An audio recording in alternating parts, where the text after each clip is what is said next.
The economic fallout, along with a myriad of social ills, has pushed thousands of Bahamians to tow long lines for food and other assistance at the Bahamas Feeding Network monthly.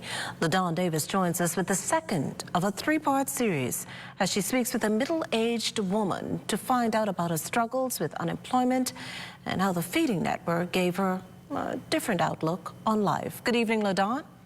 Makushla, eradicating hunger seems a bit far-fetched, but the efforts of nonprofit organizations like the Bahamas Feeding Network, its sponsors and partners will press on to ensure every Bahamian in need of food gets it.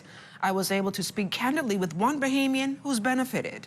I went there, I was amazed to see the thousands of people that was there that was in need. I didn't know the Bahamas had that many people that had needs. After seeing those high numbers and overwhelmingly convinced by a friend, unemployed Michelle Lindsay sought food assistance from the Bahamas Feeding Network without hesitation and never looked back.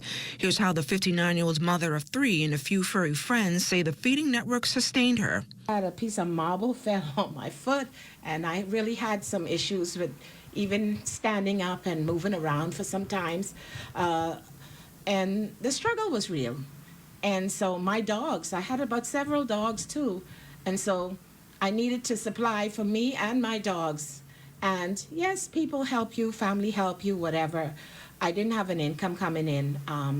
I did have a building that was damaged by the storm.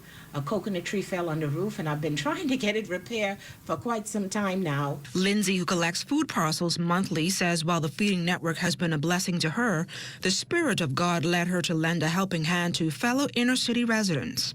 I don't have a car at this time, but I had to have my friend come all the way from East to pick me up, to take me to, to get this food online, so she would come 4 a.m. in the morning.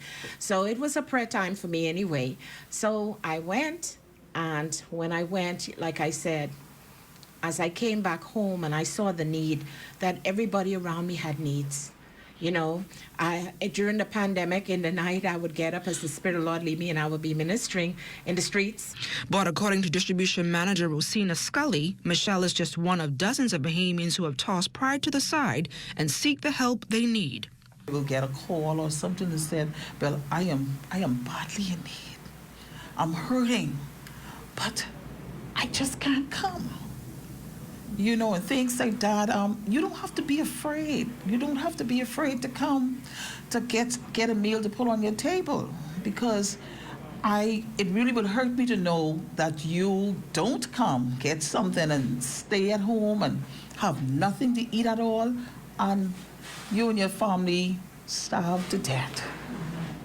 Lindsay reasons that thousands of Bahamians who have lost their jobs and homes, and even the employed, making little to nothing, benefit from the network's assistance and compassion, just what's needed in times like these. For the Bahamas Tonight, I'm LaDawn Davis. Makushla, back to you in studio.